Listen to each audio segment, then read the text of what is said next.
Hi. Greetings from Wisdom Lord Raphael. Before we start, please hit the subscribe button and hit the notification icon and don't miss any contents. This is the light novel of that time I got reincarnated as a slime. If you haven't watched previous video, I will leave the link on the description box, or you can click here. Let's start. This is Tensura Light Novel Volume 16. Tensura Light Novel. Volume 16. The End of the Game. Chapter 3. Toward Rebuilding. Greetings.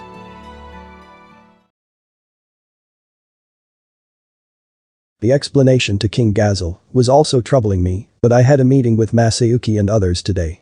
I focused my attention on that and fired myself up. I would first meet up with Tensura. I had calmed down a bit. Today would be a high priority meeting, so only a carefully selected group of people would gather in the conference room. From our side were Benimaru and Rigard. Also Shion, Diablo, and now Tensura. On Masayuki's side would be Velgrand, Calgurio, and Minutes, plus Bernia and Diju. In the lounge-like waiting room, all the members of our group were already there. It was short notice, but no one complained about it. Shuna had also volunteered to serve us, so we were fully prepared. As for the policies, well, we don't want to rule the empire. Michael and Feldway, the major war criminals, were still missing, and Lieutenant Kondu, the man who had planned the whole thing, was dead. Even Kondu was suspected to have been thought-induced by Michael's control, so I didn't intend to hold him responsible even after his death. At the time, it seemed that the Emperor's flagship had been boarded by the Empire's major leaders, with the current surviving chief executive of the Empire as Velgrand, who held the position of Marshal. She herself had no territorial ambitions, so the topic would probably focus on the end of the war reparations, and post-war reconstruction. At any rate, letting the 700,000 Imperial soldiers fill the labor force, and how to allocate the labor force was also a problem. It would be necessary to appoint skilled personnel as supervisors, and to decide on a well-balanced group so as to avoid an imbalance in skills. Just as I was thinking ahead, blue hair fluttered as a stunningly beautiful woman arrived. It was Velgrand. Her gaze pierced straight through me. Ouch, ouch, ouch. I didn't have a stomach, but my stomach still hurt. You wanted to see me? I needed to keep my dignity intact in front of everyone. I was wishing someone would praise me for the fact that my voice was not shaking. May I have a moment of your time? There was still time until the meeting started. I nodded, and Velgrand and I agreed to speak alone before the meeting. How is Voldor?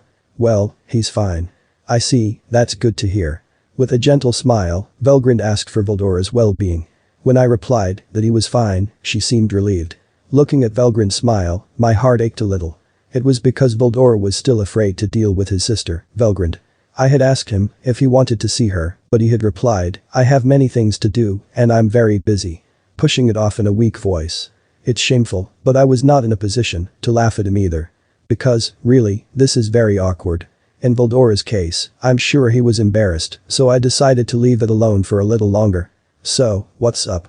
This time, I started things off. My heart was pounding. I wanted to thank you. Thank me? That's a bit. Why are you looking so pale? Are you expecting me to summon you to the back of the school? How do you know all that stuff? I shouted, and Velgrand chuckled. The journey to find my beloved Rudra was more exciting than I ever imagined. From the sound of it, the journey had been grueling, but from the perspective of Velgrand, who carried a purpose, it had been a hopeful one. That was why she could say with a smile that she enjoyed it.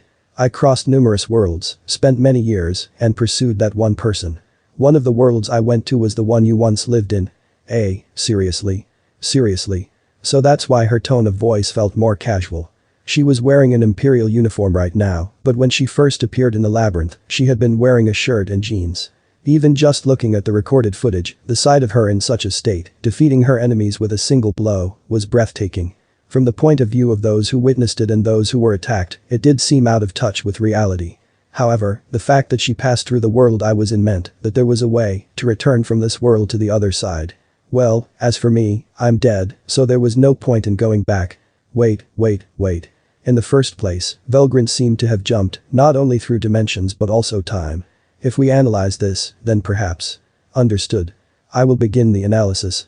Oh, Seal is so reliable. Maybe it was just that they discovered a new hobby, but it was really the kind of thing to leave to Seal.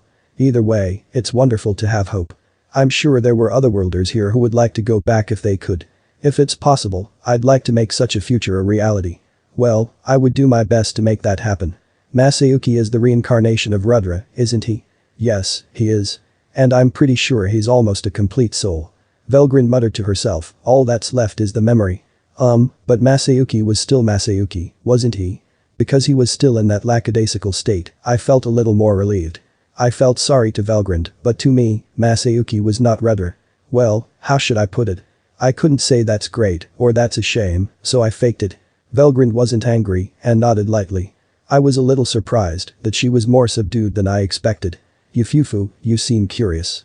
I too, have had various experiences, more intense than the years I spent by Rudra's side, like a long and short dreams.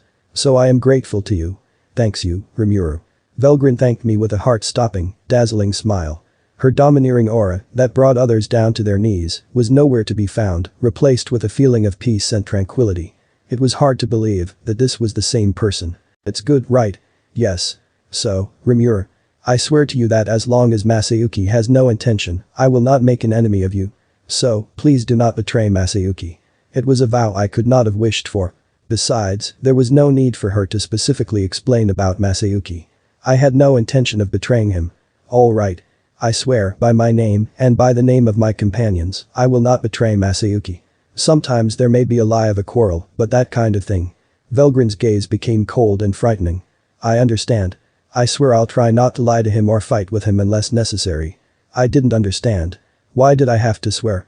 It seems that sometimes I am too honest, so I've reflected a little. Velgrin's words of gratitude had eased my tension. Even if there was a good reason for, I had certainly done something wrong, so it was natural to feel relieved that I was not being resented for it.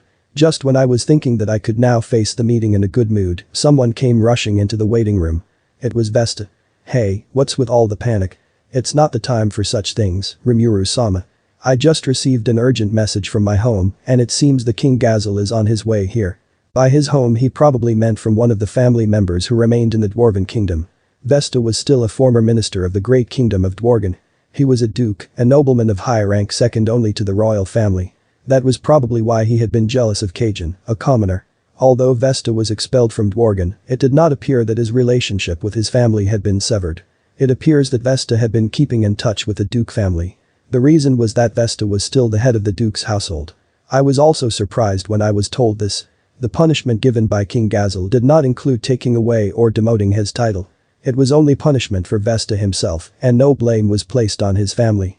Moreover, no successor to Vesta was named, so there was no change in the head of the family. The wise King Gazel must have intended to reinstate Vesta as a minister in the future. That's why he didn't punish him excessively and instead asked for him to reflect on his actions. Another reason seems to be that he was afraid of the reaction of his family members. If the Vesta Duchy were really serious, they were capable of starting a civil war in Dworgen, and Gazel probably wanted to avoid unnecessary conflicts. After all, Vesta, who was no longer jealous, was a good man and well liked by his own people. His influence was so great that he was punished with a spoonful of punishment that would not cause dissatisfaction. That's why the Vesta family was still alive and well, and it seems that they still had contacts in the royal court. But I still didn't understand. Why? Didn't you tell him I was going to explain everything later? Yes, that's correct, but apparently His Majesty Gazel doesn't trust me. No. That can't be true, can it? I can't be sure about that. I have done a lot of things myself, such as negotiating the price of potions, pulling out technicians other than pharmacists, and securing human resources by mobilizing the entire duchy. Even if I'm suspected of being on your side, there's no way for me to refute it. In the first place, I am now prepared to devote myself to this country until I die. In other words, it was not a matter of trust, but Vesta was just doing whatever he wanted. I originally thought he was a decent and serious man, but he was indeed a former minister. As a politician, he seemed to really understand the ins and outs. Oops, this was not the time to be impressed. If King Gazel was coming, then it would not be a good idea to start talks with the Empire right now. It would be rude to keep him waiting. That said, it seems even more rude to come here without prior negotiation, so what should I do in such a case? It's King Gazel who's being rude, isn't it? Leaving aside the Vesta thing, it seemed like I didn't have to give up anything. You're right. If you enter a country without a notice, you can't argue with that even if you're attacked. So I'm guessing we will be contacted once he's at the border. Vesta said that King Gazel would never lose his manners. As if to prove his point, a flustered messenger rushed into the room. I'm sorry to be rude, but I have an emergency report. We have just received a request for permission to enter from His Majesty Gazel of the armed nation of Dworgen, 5 people in total. How should I proceed? There was no reason to refuse, but permission could not be so easily given, so that was why the ministerial staff had come to ask for my approval. I think it was the most appropriate thing to do in this time of emergency. Even I would be upset if it were the other way around, so I think it was the right thing to do. It probably should have gone through the executives, but I'd let it slide this time. Shuna thoughtfully handed over a glass of water. I spoke to the staff member who was drinking it gratefully. I'll talk to him. Then he prepared a magic tool for communication and started the liaison. That's all for today, hope you guys enjoy it. Please check my other videos. Don't forget to like, share, subscribe and hit the notification icon. And don't miss any updates. Thank you for watching.